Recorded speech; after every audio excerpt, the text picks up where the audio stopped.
আমরা সবাই জানি রমজান মাস একেবারে নিকটবর্তী হয়ে গেছে। আজকে অলরেডি আগামী শনিবার দিবাগত রাত হয়তো তারাবি শুরু হবে, না হলে পরের দিন হবে, এটা নিশ্চিত। রোজা একেবারে নিকটবর্তী। এই রোজা এটা আমাদের ইসলামের 5টি ভিত্তির অন্যতম একটি ভিত্তি।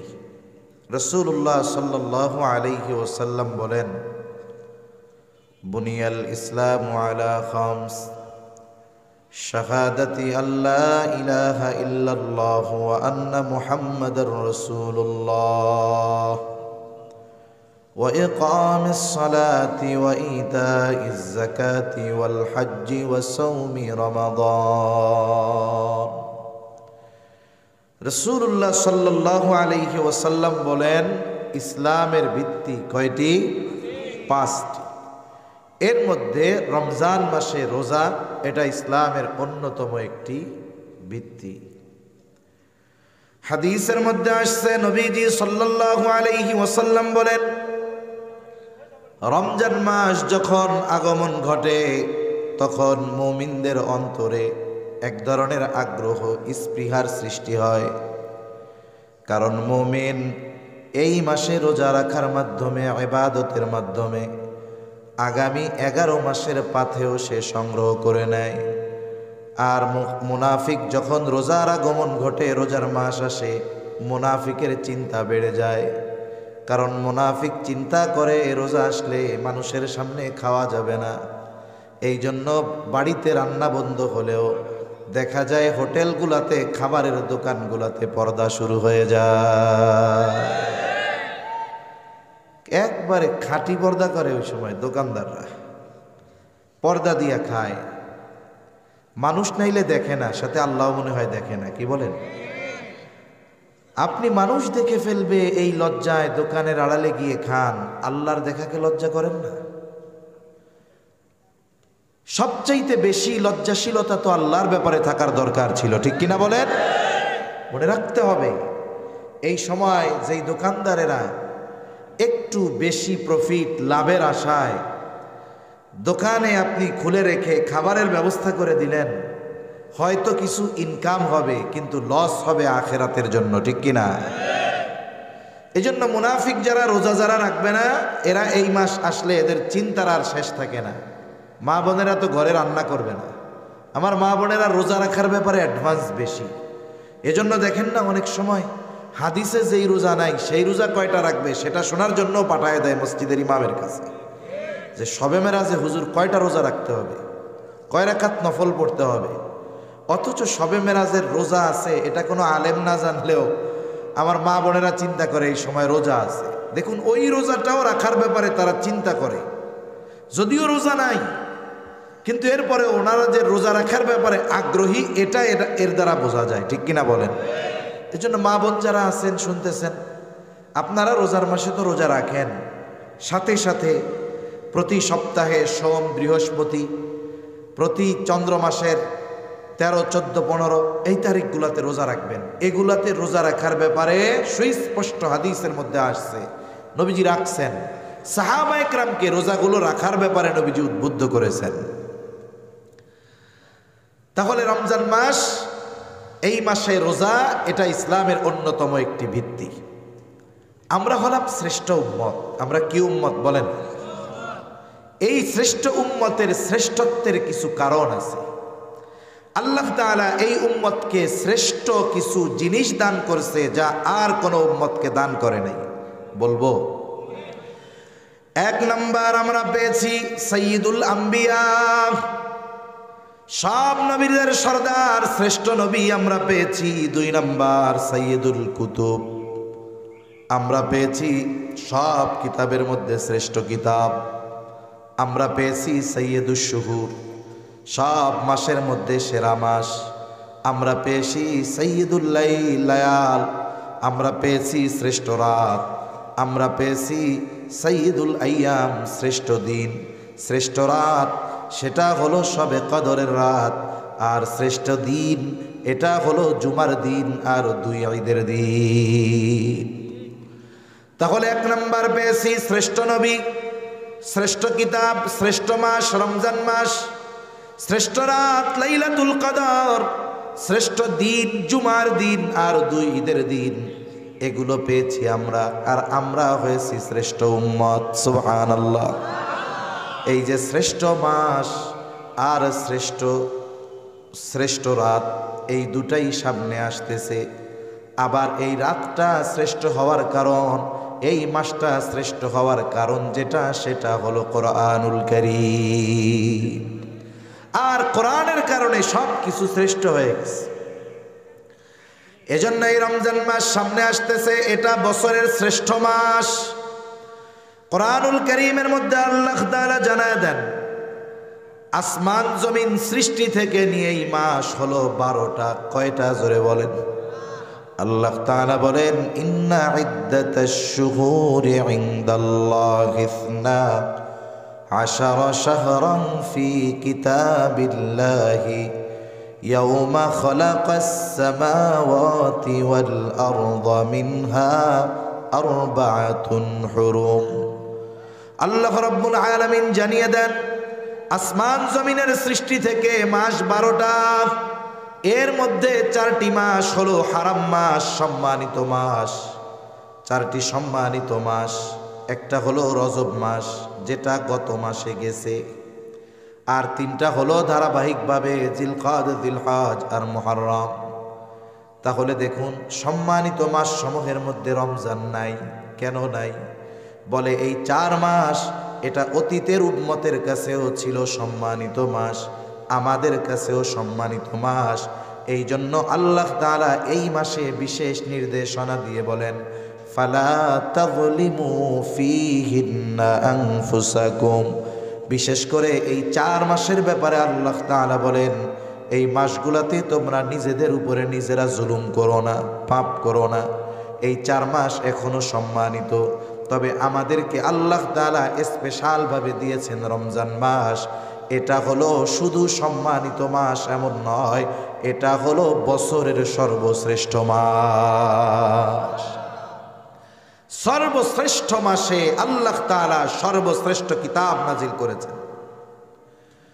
সর্বশ্রেষ্ঠ মাসে ইসলামের অন্যতম ফরজ বিধান আল্লাহ তাআলা রোজাকে ফরজ করেছেন। এই জন্য সিয়াম আর কোরআনের সাথে একটা সম্পর্ক রয়েছে, রোজা আর কোরআনের সাথে একটা সম্পর্ক রয়েছে। রমজান মাসে রোজা ফরজ, কোরআন আল্লাহ নাজিল করেছেন। এজন্য আল্লাহ তাআলা কোরআনুল কারীমের মধ্যে বলেন, শাহরু রমাদানাল্লাযী উনজিলা ফীহিল কুরআন হুদাল লিন-নাসি ওয়া বায়িনাতিম মিনাল হুদা ওয়াল ফুরকান ফামান শাহিদা মিনকুমুশ শাহরা ফালইয়াসুম। আল্লাহ তাআলা বলেন, শাহরু রমাদান, রমজান মাস, আল্লাযী উনজিলা ফীহিল কুরআন, যেই মাসে আল্লাহ কোরআন নাজিল করেছেন। কোরআন কি? আল্লাহ তাআলা বলেন হুদাল লিন-নাস, এটা হলো গোটা মানব জাতির জন্য হেদায়াত, পথ প্রদর্শক। আমার আগে ভাইজান খুব সুন্দর আলোচনা করছে, কোরআন হলো হাবলুল্লাহ, আল্লাহর রশি। বাস্তবেই হলো কোরআন সুন্নাহ যদি আঁকড়ে ধরা যায়, তাকে ওই রশি জান্নাত পর্যন্ত পৌঁছায় নিবে। ভাইজান আয়াতে বলেছিলেন, ওয়াতাসিমু বিহাবলিল্লাহি জামিআন ওয়া লা তাফাররাকু, যে তোমরা আল্লাহর রুজ্জু, আল্লাহর রশিকে শক্ত করে ধরো। এই পৃথিবীর নবীদের পরে সবচাইতে বড় মুফাসসির আব্দুল্লাহ ইবনে আব্বাস রাদিয়াল্লাহু তাআলা আনহু বলেন, হাবলুল্লাহ, আল্লাহর রশি মানে হলো কোরআন আর সুন্নাহ।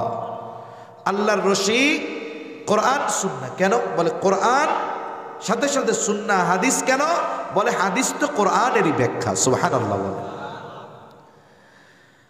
এজন্য এই মাসে আল্লাহ রাব্বুল আলামিন কোরআন নাজিল করেছেন, সাথে সাথে জানায় দিলেন এটা হুদাল লিন-নাস, গোটা মানব জাতির জন্য হেদায়াত, পথ প্রদর্শক।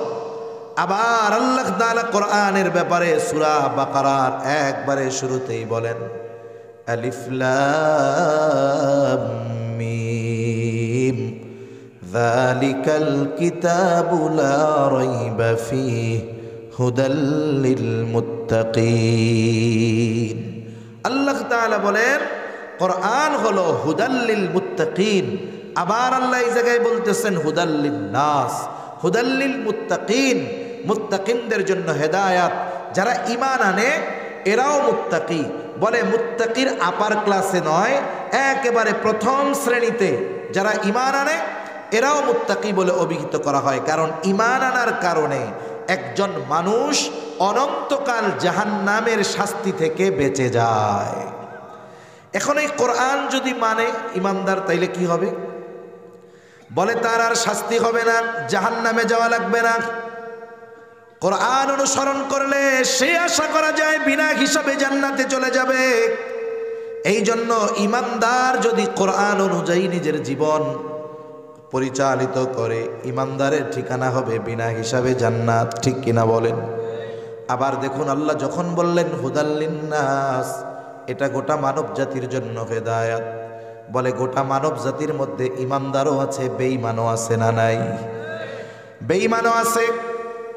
এজন্য কোনো বেঈমানও যদি এই কোরআন একটু বুঝে শুনে পড়ে, আশা করা যায় আল্লাহ তাআলা এই কোরআনের মাধ্যমে তাকে সত্য মিথ্যার পার্থক্য করার যোগ্যতা দিবেন। এজন্যই হুদাল লিন্নাস বলার পর আল্লাহ তাআলা বলতেছেন ওয়া বাইয়িনাতিম মিনাল হুদা ওয়াল ফুরকান। মানুষের জন্য কেন হেদায়েত? আরে বলে অমুসলিমের জন্য কোরআন হেদায়েত কেন? অমুসলিম যদি বুঝে শুনে এই কোরআন পড়ে, আশা করা যায় সে সত্য মিথ্যার মধ্যে পার্থক্য করতে পারবে। আর যে ব্যক্তির কাছে সত্য মিথ্যা সুস্পষ্ট হয়ে যায়, আশা করা যায় সে যদি বুদ্ধিমান হয়, সে মিথ্যাকে বাদ দিয়ে সত্যকেই গ্রহণ করবে। ঠিক কিনা বলেন? এজন্য এই পৃথিবীতে অনেক অমুসলিম আছে যে তারা শুধু এই কোরআন রিসার্চ করে গবেষণা করে ইমানদার হয়ে গেছে, অনেক আছে। সম্প্রতি সময়ের আমি দুই একজনের কথা বেশি বলি। একজন ডক্টর মরিস বুকাইলি, উনি বড় একজন ডাক্তার। ফেরাউনের যেই দেহ আল্লাহ তাআলা হেফাজত করেছেন হাজার হাজার বছর, মিশরের জাতীয় জাদুঘরে আছে। ওই মিশরের জাতীয় জাদুঘরে ফেরাউনের মমি নিয়ে গবেষণা করা হবে। একদল গবেষক গেছে। ওই ব্যক্তি হলো জার্মানির এক বড় ডাক্তার, উনি গেছেন গবেষণা করার জন্য। একটা সময় ওনাকে মুসলমানেরা জানালো এই ফেরাউনের কথা কোরআনে আছে। উনি শিক্ষিত মানুষ, বিজ্ঞ মানুষ। ওনাকে বলার পরে উনি চিন্তা করলেন, আমাকে যদি ফেরাউনের সম্পর্কে বিস্তারিত জানতে হয় তাহলে কোরআন থেকে আমাকে তথ্য নেওয়া লাগবে। আবার দেখুন, একজন ব্যক্তি শুধুমাত্র কোরআনের অনুবাদ পড়লে কোরআনের গভীরতা উপলব্ধি সে করতে পারে না। কোরআন নাজিল হয়েছে আরবি ভাষায়। কেউ যদি কোরআনের গভীরে পৌঁছাতে চায়, কোরআনের গভীরে যদি পৌঁছাতে চায়, তাহলে তাকে আরবি ভাষায় দক্ষ হতে হবে। কারণ আমি আপনি শুধুমাত্র বাংলা অনুবাদের মাধ্যমে কোরআনের গভীরতা উপলব্ধি করতে পারবো না। বরং যেই ভাষায় নাজিল হয়েছে ওই ভাষা জ্ঞান যদি আমার আপনার না থাকে, তাহলে কোরআন বাংলা অনুবাদ করা যাবে, অর্থ জানা যাবে, কিন্তু কোরআনের গভীরতায় পৌঁছানো সম্ভব হবে না। এজন্য আমাদের দেশে কিছু ভাই আছে, দেখবেন সূরা ফাতিহা শুদ্ধ করে পড়তে পারে না। মাশাআল্লাহ, উনি বড় শায়েখ। কেমনে হইছে? বলে বাংলা অনুবাদ পড়ে তো উনি রেফারেন্স দেয়, বুখারী শরীফের এত নম্বর হাদিসে আছে, এটাতে আছে। ওনারা যদি কয় ওই জায়গা থেকে এক লাইন আরবিতে দেখা কয়, ও বলবে যে একটু আমার 1 নম্বরের ছুটি দেন, আমি একটু আইতাছি। এটা বলে ভাগবো আর আইব না। এখন উনি অনুবাদ পড়তেছেন শুধু, কিন্তু ওই ভাষার গভীরতা উপলব্ধি করার মতো যোগ্যতা ওনার হয় নাই। এজন্য পড়া যায় দিয়ে দেখে দেখে, অনুবাদ দেখে দেখে পড়া যায়, কিন্তু এটা বুঝতে হলে, অনুধাবন করতে হলে, হৃদয়ঙ্গম করতে হলে যারা কোরআন হাদিস বুঝে তাদের কাছে যেতে হয়। ঠিক কিনা বলেন? নাইলে তো মনে করেন কত ডাক্তার পাওয়া যায় তো ঘরে ঘরে। 4 বছর MBBS কোর্স করার দরকার কি? MBBS কোর্স করবে 4 বছরে, তারে ধরেন 16টা বই পড়াবে। উনি একেবারে বিদেশ থেকে 50টা বই আইনা 4 বছর পড়ার পরে আপনাদের এই বাজারে যদি দোকান দিয়ে বসে যে MBBS যারা হয় বাংলাদেশে বেটা ওরা পড়ছে 16টা বই, আমি পড়ছি 20টা বই, আমি ওদের চাইতে বড় ডাক্তার। আপনারা কি তাকে বড় ডাক্তার মানবেন না পিটানি দিবেন? কেন? এই ক্ষেত্রে স্বশিক্ষিত ব্যক্তিকে আপনারা গ্রহণ করেন না, কিন্তু দ্বীনের ক্ষেত্রে কোনো ব্যক্তি যদি কোনো মাদ্রাসায় না পড়ে উলামা ইকরামের তত্ত্বাবধানে না থেকে এসে যদি ফতোয়া দেয়, আপনারা সেগুলো মাইনা নেন কেন? এক্ষেত্রে এত সহজ মনে হয় কেন? এজন্য কোরআনুল কারীম বোঝার জন্য, হৃদয়ঙ্গম করার জন্য ওই ভাষায় দক্ষ হতে হয়। তা না হলে ডক্টর মরিস বুকাইলিও বলতো, ঠিক আছে আমারে একটা দ্য নোবেল কোরআন দাও ইংলিশ ট্রান্সলেশন, ইংরেজি অনুবাদের, আমি ওইটা পড়ে পড়ে বুঝে নেই। উনি অতটুকু বিষয়ের গবেষণা করার জন্য আরবি ভাষা শিখতে চেয়েছেন। সৌদি আম্বাসিরে বলছেন যে আমাকে একজন বিজ্ঞ ব্যক্তি দেন, আমি যার থেকে ভাষাটা শিখতে চাই আগে। এরপরে উনি আরবি ভাষা শিখলেন, কোরআন গবেষণা শুরু করলেন। ওনার উদ্দেশ্য ছিল শুধুমাত্র ফেরাউনের এই বিষয়টা নিয়ে গবেষণা করবেন, কোরআনে কি কি তথ্য আছে। কিন্তু আল্লাহর বান্দা যখন কোরআন পড়া শুরু করেছে, অনুবাদ তো পড়ে না, বলে আরবি ভাষায় দক্ষ হয়েছে। এবার যখন কোরআন পড়ে আস্তে আস্তে তার হৃদয়ের মধ্যে পরিবর্তন আসতে থাকলো। ফেরাউন নিয়ে গবেষণা করতে গিয়ে কোরআন পড়ে আল্লাহর বান্দা ঈমানের মতো দৌলত লাভ করে গেল। কেন?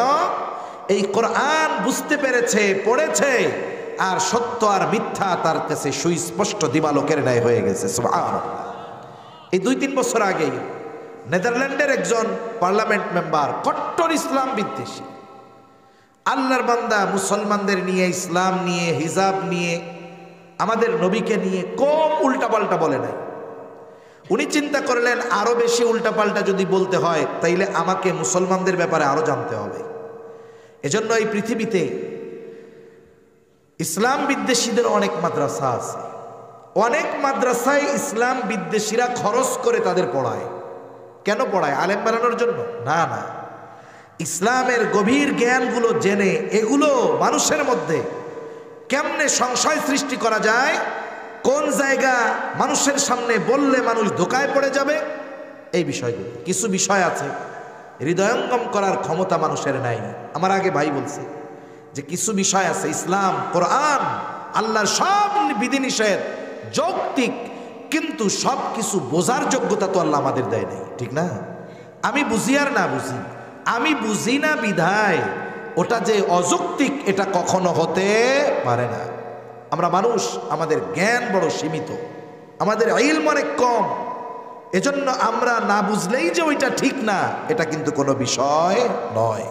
কেউ যদি ওই বিষয়ের উপরে ইস্তেকামাত থাকে যে আমি না বুঝলেই ওইটা বেঠিক, তাহলে তার দ্বীনের উপরে চলা অনেক কঠিন হয়ে যাবে, ঠিক কিনা বলেন? তা ওই ব্যক্তিও চিন্তা করলেন যে আমি কোরআন শিখতে হবে। উনিও আরবি ভাষা শিখছে, কোরআন নিয়ে গবেষণা করছে। ঈমান আনার জন্য না বিরোধিতা করার জন্য? একটা সময় উনি কোরআন পড়া শুরু করছে। সময়ের সাথে সাথে হৃদয়ের পরিবর্তন, সত্য আর মিথ্যা সামনে পার্থক্য হয়ে গেছে। বুদ্ধিমান মানুষ যে সত্য যখন সুস্পষ্ট দিবালোকের ন্যায় তার সামনে চলে আসে, আলোর দেখা যখন সে পেয়ে যায়, সে কখনো অন্ধকারে ফিরে যাবে না। ওই ব্যক্তি কট্টর ইসলাম বিদ্বেষী, কোরআন শিখছে, সত্য মিথ্যার পার্থক্য বুঝে গেছে, আলোর দেখা পেয়ে গেছে। এই কোরআনের বদৌলতে সে ঈমান গ্রহণ করেছে, অন্তরে তার হেদায়েতের নূর প্রজ্বলিত হয়ে গেছে। এজন্য এই কোরআন সত্য মিথ্যার মধ্যে পার্থক্যকারী। একজন অমুসলিমও যদি নিরপেক্ষভাবে এই কোরআন তিলাওয়াত করে, বুঝে, আশা করা যায় কোরআনের কারণে তার সামনে ঈমানের দ্বার উন্মোচিত হয়ে যাবে। এজন্য হলো কোরআন গোটা মানব জাতির জন্য হেদায়াত। এরপরে আল্লাহ তাআলা বলেন, এই মাস শুধু কোরআন নাজিল করেছি এমন নয়, ফামান শাহিদা মিনকুমুশ শাহরা ফালইয়াসুম। আল্লাহ তাআলা বলেন, এই মাস যে পাবে সে যদি প্রাপ্তবয়স্ক হয়, বালেগ হয়, মুকিম হয়, অক্ষম যদি না হয়, অসুস্থ যদি না হয়, অবশ্যই সে যেন এই মাসে রোজা রাখে। তাহলে রমজান মাস, এই মাসে রোজা ফরজ। কি ফরজ? জোরে বলেন। রোজা ফরজ। এখন এই রমজান আমরা অতিবাহিত করব কেমন? এক নাম্বার, রোজা রাখার মাধ্যমে। রোজা রাখলে লাভ কি? আমি দুইটা কথা বলে শেষ করে দিব, বেশি লম্বা করব না, একেবারে সংক্ষিপ্ত। এক নাম্বার, রোজা রাখতে হবে। কি রাখতে হবে? জোরে বলেন। রোজা রাখতে হবে। এখন যদি কেউ মনে করে যে আমি সকাল সুবহে সাদিক থেকে নিয়ে একেবারে সূর্যাস্ত পর্যন্ত না খেয়ে থাকলাম, আমি বড় রোজাদার, এটা হলেই হবে না। রাসূলুল্লাহ সাল্লাল্লাহু আলাইহি ওয়াসাল্লাম বলেন, কিছু মানুষের রোজা হলো না খেয়ে থাকার নামান্তর। তার মানে সে শুধু না খেয়েই থাকে, কিন্তু অন্যান্য কোনো পরিবর্তন তার মধ্যে পাওয়া যায় না। আগেও গুনাহ করতো, চোখের গুনাহ, জবানের গুনাহ, হাতের গুনাহ, পায়ের গুনাহ, এখনো সব চলে। এখনো গুনাহ সব চলে, গানও চলে, নাটকও চলে, সিনেমাও চলে, শুধু না খাইয়া থাকে। তাহলে তার রোজা এটা হবে 33 পেয়ে পাশ করার মতো। তার মানে শুধুমাত্র ফরজটা আদায় হবে। বলেন তো, কেউ যদি সব সাবজেক্টে 33 পাইয়া পাশ করে, ও কোনো ইউনিভার্সিটিতে ভর্তি পরীক্ষা দিতে পারবে নাকি? ফর্মই তো তুলতে পারবে না। ও যখন দিবে যে আমি 33 পাইয়া পাস, বলবো তোর বাঘ বেড়া, এটি এই জায়গায় চলে। এজন্য 33 যে পায় সেও পাস, যে 90 পায়, 95 পায়, গোল্ডেন এ প্লাস পায়, সেও পাস। ঠিক কিনা বলেন? যদি দুই বন্ধু একসাথে যায়, যদি জিজ্ঞাসা করে তোমরা কি পরীক্ষার ফলাফল কি, পাস করছি, ওরে জিজ্ঞাসা করে তুমি কি পাইছো, কয় আমি এ প্লাস পাইছি, আমি পাইছি 100তে 95। আর একজনরে বলবে তুমিও তো পাস করছো, তুমি কি পাইছো, বলবে আমি 100তে 33 পাইছি। ওরে টিটকারি করে বলবে তুমি আর এক কম পাইলা না কেন, এমন পাস করার চাইতে ফেল করা ভালো ছিল। ঠিক কিনা বলেন? আর ওই 33 যে পাইছে, ও মাথা উঁচা করে বলবে না মাথা 33 পাইছি, লজ্জায় বলবে। আর যে 95 পাইছে বুক ফুলায় বলবে 100তে 95 পাইয়া পাস করছি। তার মানে কি বোঝা গেল? কেউ যদি রোজা রেখে গুনাহ করে, তার রোজাটা কেমন হয়? 33 পেয়ে পাশ করার মতো। এজন্য ওই পাশ কইরা কোনো চাকরিতেও অ্যাপ্লাই করা যায় না, মানুষের সামনেও একটু হাসি মুখে বলা যায় না যে পাশ করছি। তাহলে দেখুন, রোজা রেখে যদি কেউ গুনাহ করে, তার রোজা ওটা শুধু ফরজ আদায় হয়, কিন্তু রোজার প্রতিদান আল্লাহর নবী জানিয়ে দিয়েছেন শত শত, সব প্রতিদান থেকে সে বঞ্চিত হয়। এজন্য আমাদের রোজা হতে হবে গুনাহমুক্ত রোজা। রোজা রেখে জবানের গুনাহ, হাতের গুনাহ, চোখের গুনাহ, পায়ের গুনাহ, সব ধরনের গুনাহ থেকে বাঁচতে হবে। কোন ইনশাআল্লাহ। একবারে সব ধরনের গুনাহ থেকে যদি বাঁচা যায়, বলে ওই রোজা কেমন রোজা হবে? বলে ওই রোজার প্রতিদান স্বয়ং যিনি হয়ে যাবেন তিনি কে? রাসূলুল্লাহ সাল্লাল্লাহু আলাইহি ওয়াসাল্লাম বলেন, আল্লাহ তাআলা বলেন, কুল্লু আমাল ইবনে আদম লাহু ইল্লা সিয়াম। বনি আদমের প্রত্যেকটি আমল তার জন্য, রোজা ব্যতীত। কেন? আস-সাওমু লি ওয়া আনা আজজি বিহি। নবীজি বলেন, আল্লাহ তাআলা বলেছেন রোজা বান্দা আমার জন্য রাখে, আর এই রোজার প্রতিদান স্বয়ং আমি আল্লাহ নিজে দিব। রোজার প্রতিদান আল্লাহ তাআলা দিবে।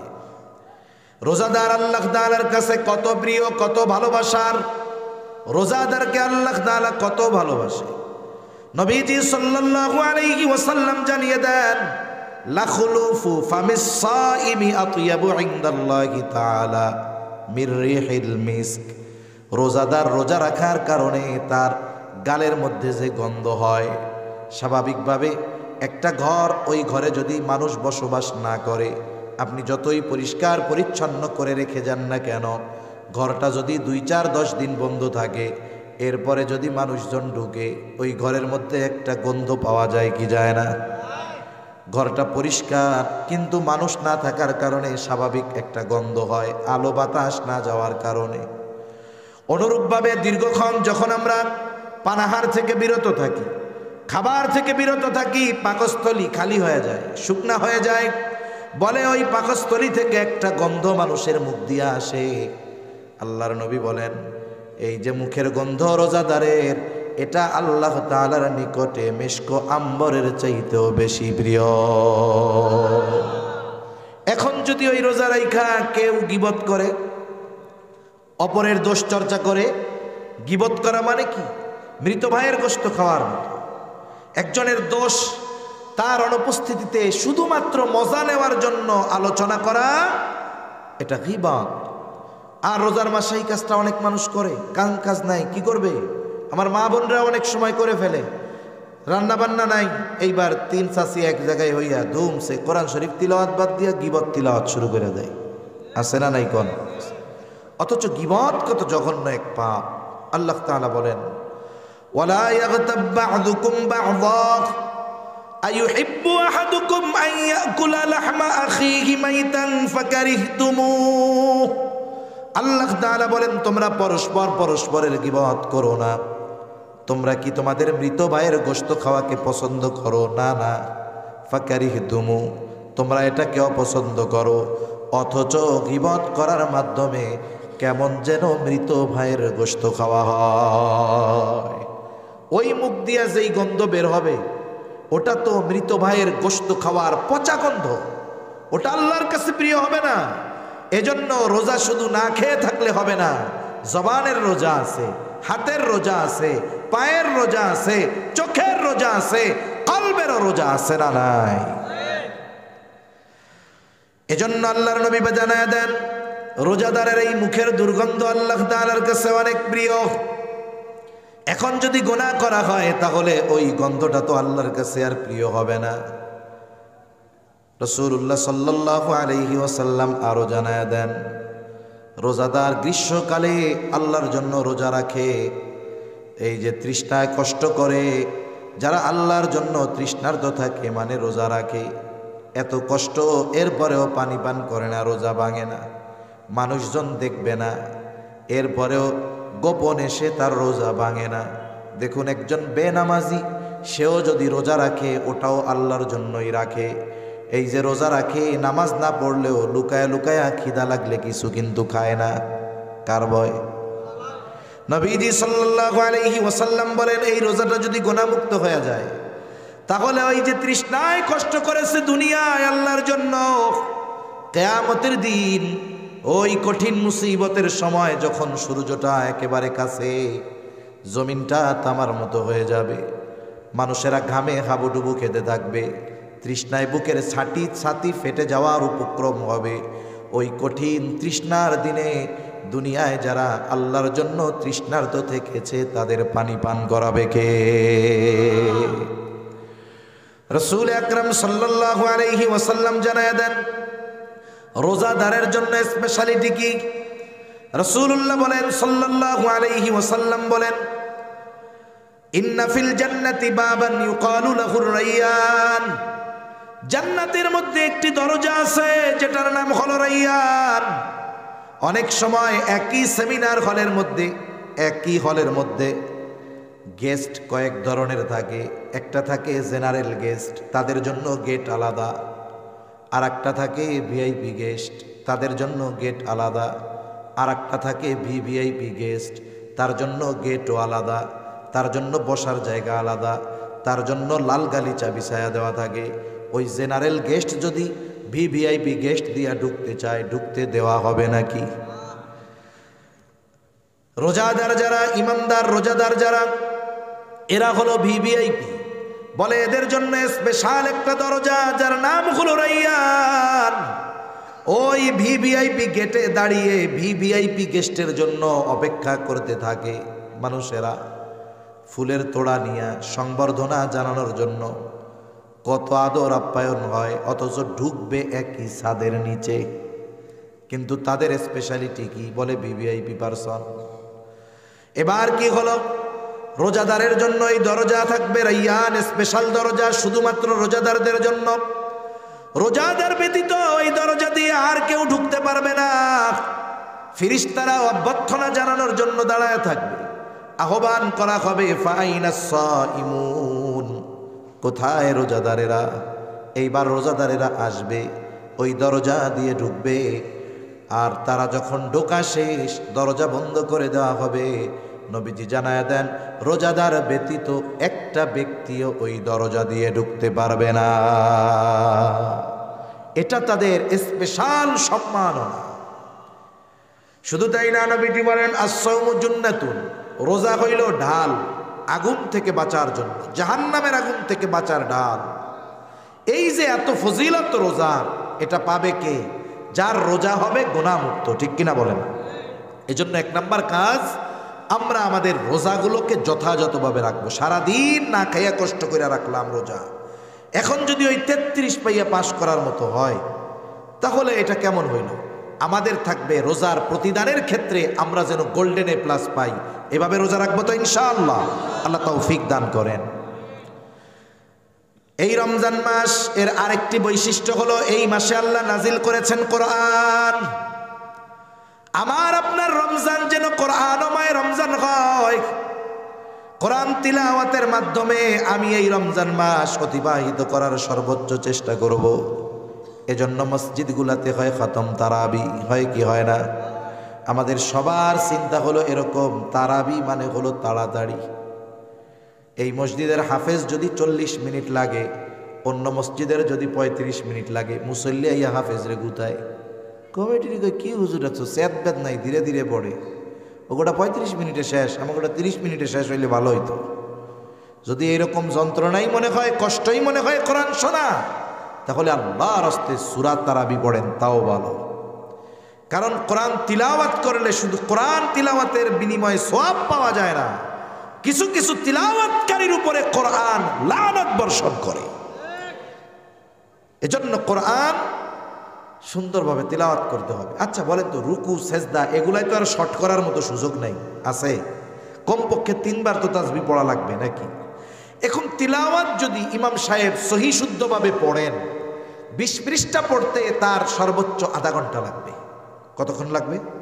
উনি যদি আরো স্পিডে পড়েন, তাইলে মনে করেন 20 মিনিটেই পড়লো, কিন্তু 20 মিনিট মানে প্রতি মিনিটে এক এক পৃষ্ঠা যদি পড়ে, তাহলে পড়ার গতি হবে তো সে রকেটের মতো, হক আদায় হবে না, কোরআন শুদ্ধ হবে না।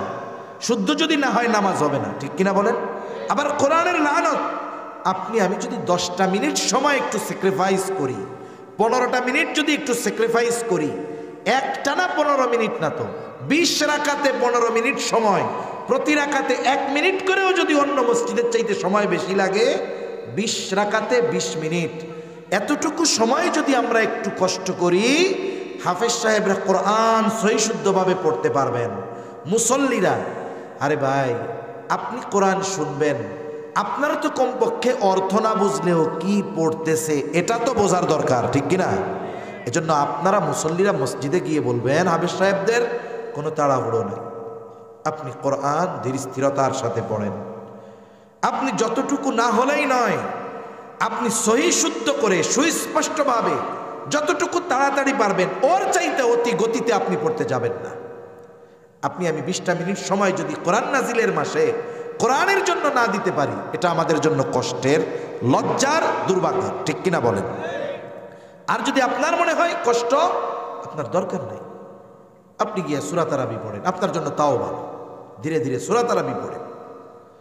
তাহলে 1 নম্বর তারাবি তো পড়বো, তারাবির নামাজে তিলাওয়াত হবে ধীর স্থিরতার সাথে। তার মানে কোরআনের হক আদায় করে যতটুকু তাড়াতাড়ি পড়া যায়, এর চাইতে বেশি তাড়াতাড়ি পড়বো না, যাতে কোরআন অশুদ্ধ হয়ে যায়। আমি কারির মতো তিলাওয়াত টান দিয়াও পড়তে বলি নাই। ওইভাবে পড়তে গেলে 1 পারা কমপক্ষে আধা ঘন্টা লাগে। কমপক্ষে কতক্ষণ লাগে? আধা ঘন্টা। এর বেশি দ্রুত যদি কেউ পড়তে চায়, সহি শুদ্ধ হওয়া সম্ভব না।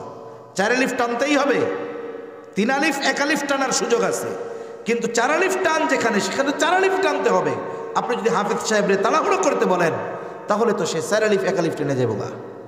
এ কাজগুলো যেন না হয়। সাথে সাথে আমরাও কোরআন তিলাওয়াত করব রোজার মাস। আমাদের রোজা হবে প্ল্যানিং, কোরআনের সাথে যেন সমন্বয় থাকে সব সময়।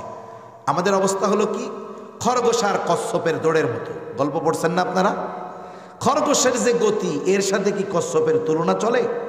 এখন 2 জনে দৌড় শুরু করছে, গতি কম বেশি না, উদ্দেশ্য হলো আমাদের মঞ্জিলে মকসুদে পৌঁছাতে হবে। খরগোশ চিন্তা করছে, দেখ দৌড়, কচ্ছপ আমি 5 মিনিটে যা দৌড়াবো 5 ঘন্টায় পারবে না। এবার উনি 5 মিনিট দৌড়াইয়া কিছু দূর গিয়ে ঘুমায় পড়ছে, যে বাকিটুক উইটা পাড়ি দিব। কিন্তু কচ্ছপ গতি থামায় নাই, সে ধীর স্থিরতার সাথে চলতেছে। ওপাশ দিয়ে খরগোশ নাক ডাইকে ঘুমাইতেছে। শেষে কি হলো, কচ্ছপ তার গন্তব্যে পৌঁছায় গেছে। ও ঘুম থেকে ওইটা দেখে, আরে আল্লাহ, আমি তো ফেল, ঠিক না? এটা গল্প। শিক্ষা কি?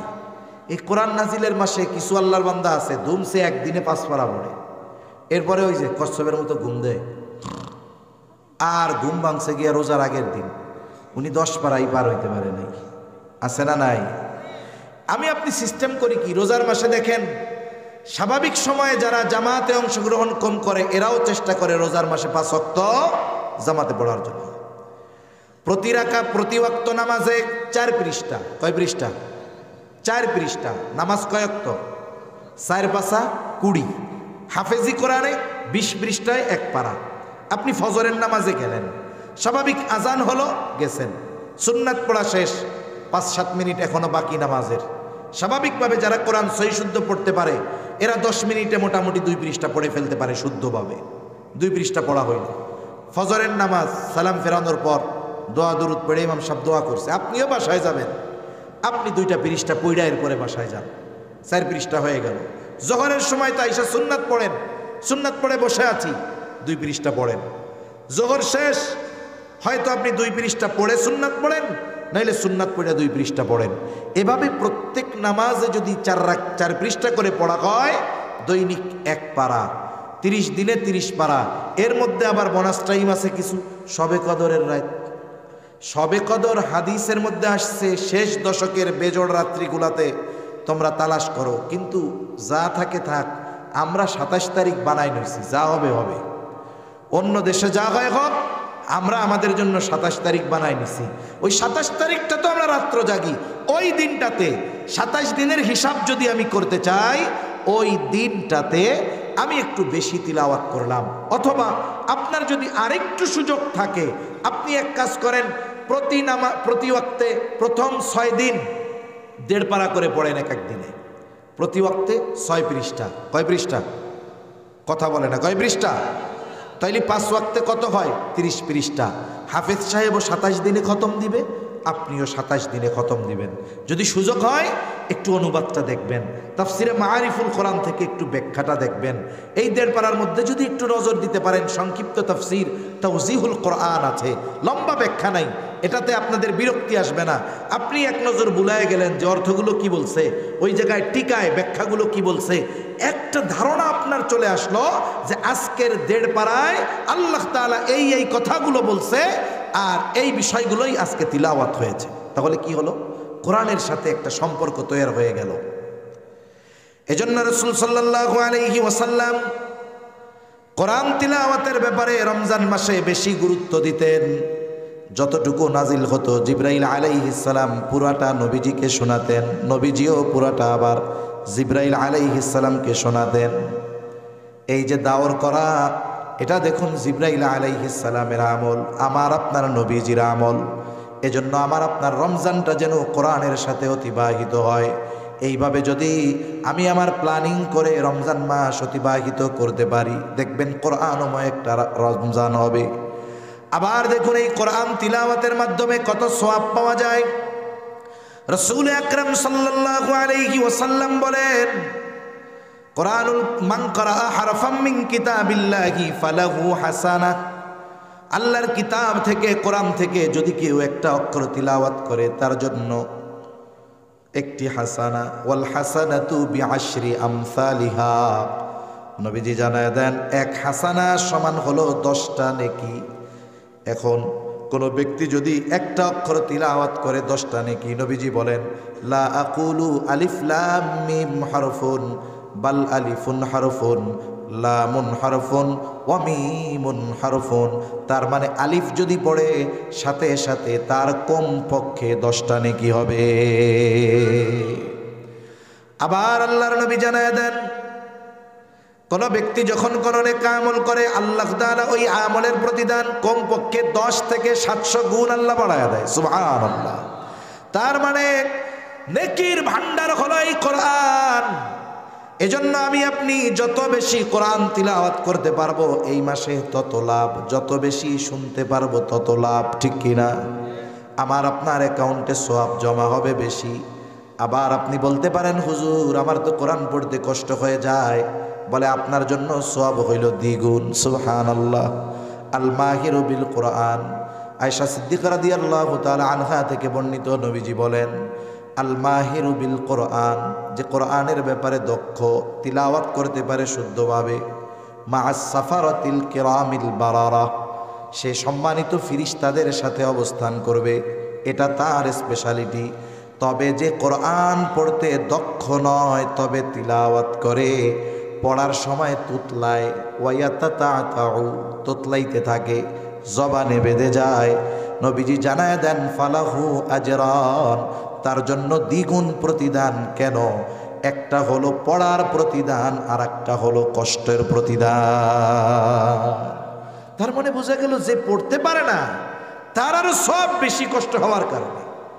আল্লাহ তাআলা কত মেহেরবান। মুসলিমের হাদিস, নবীজি বলেন, ইমানদারের পায়ে যদি কাঁটাও ফুটে, কষ্ট পায়, এর কারণেও আল্লাহ তার সওয়াব দান করে। সুবহানাল্লাহ। কোরআন পড়তে গিয়ে কষ্ট যদি হয়, কষ্টের কারণে সওয়াব, তিলাওয়াতেরটা তো আছেই। তাহলে রমজান কোরআন তিলাওয়াতের মাধ্যমে কাটাবো তো ইনশাআল্লাহ। আমরা কথা আর বেশি লম্বা করব না, যেহেতু রমজান মাস চলে আসছে। কোরআনময় রমজান যেন আমাদের হয়, রোজাগুলো যেন গুনাহমুক্ত হয়, আর কোরআনের সাথে আমরা যেন সময়টা বেশি কাটাতে পারি, এই প্রচেষ্টা থাকবে তো ইনশাআল্লাহ। এজন্য নবীজি জানায়া দেন, সর্বশেষ হাদিসটা বলে শেষ করে দেই, আসসিয়ামু ওয়াল কোরআন ইয়াশফাআন লিল আবদি ইয়াউমাল কিয়ামাহ। নবীজি সাল্লাল্লাহু আলাইহি ওয়াসাল্লাম বলেন, সিয়াম, রোজা আর কোরআন কিয়ামতের দিন বান্দার জন্য সুপারিশ করবে। সিয়াম আর কোরআন, ওই কিয়ামতের দিন বাপ চিনবে না, মা চিনবে না, ছেলে চিনবে না। আল্লাহ তাআলা বলেন, ইয়াউমা ইয়াফিরুল মারউ মিন আখিহি ওয়া উম্মিহি ওয়া আবিহি ওয়া সাহিবাতিহি ওয়া বানিহি লিকুল্লি ইমরিইম মিনহুম ইয়াউমাইযিন শা'নুন ইউগনি।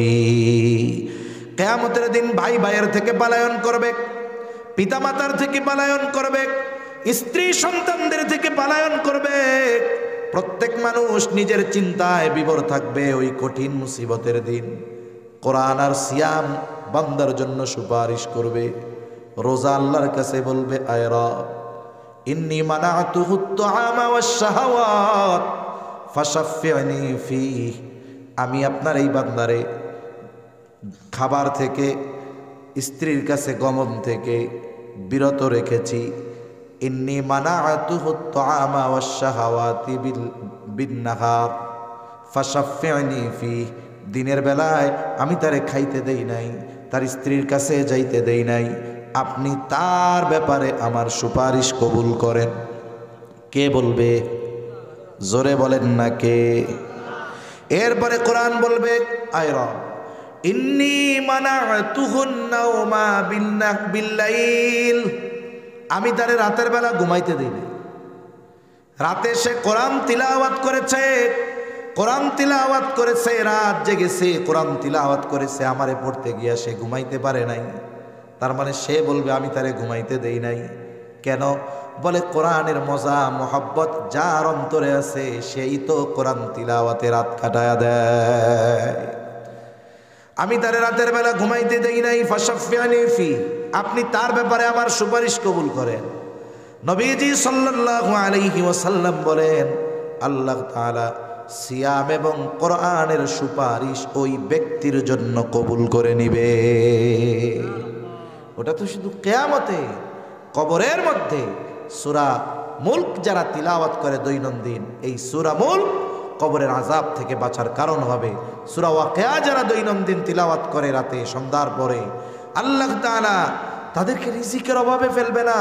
সাথে সাথে হাদিসের মধ্যে আসছে, সূরা বাকারা, আলে ইমরান, এইটা তাদের তিলাওয়াতকারী যারা ছিল দুনিয়ায়, কবরের মধ্যে একজন দাঁড়াবে মাথার কাছে আর একজন পায়ের কাছে, আযাব দেওয়ার কোনো সুযোগ দিবে না। সুবহানাল্লাহ বলেন। সেজন্য এই কোরআনের সাথে আমাদের সম্পর্ক গড়ার দরকার আছে না নাই? যে কোনো এক উপলক্ষে একটা জিনিস শুরু হয়, ঠিক না?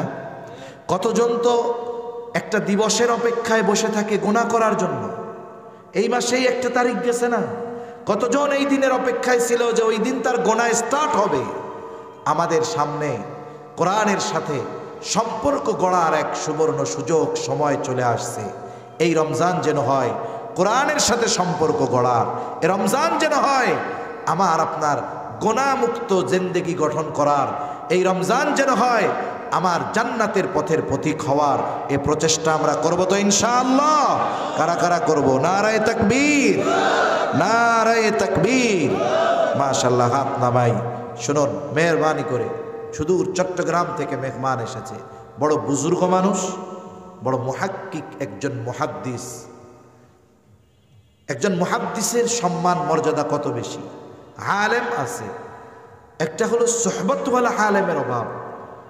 বাংলাদেশ নয়, গোটা পৃথিবীর মধ্যে অন্যতম বুজুর্গ নানুপুরি হজরতের সোহবতে ওনাদের সময়গুলো কাটে। এজন্য হজরত অনেক দীর্ঘ আলোচনা করবে না। মেহমান আসলে তার কদর করার দরকার আছে না নাই? এজন্য যারা গেছেন মেহরবানি করে আর কেউ উঠবেন না। হজরত অল্প সময় কথা বলে দোয়া করবে, এরপরে আমরা হজরতের সাথে দোয়া করে ফিরবো ইনশাআল্লাহ। কারা কারা থাকবো হাত উঁচা করেন। নারায়ে তাকবীর। আল্লাহ এই হাতগুলা কবুল করে নেন। আল্লাহ এই হাতগুলার সাথে আমাদের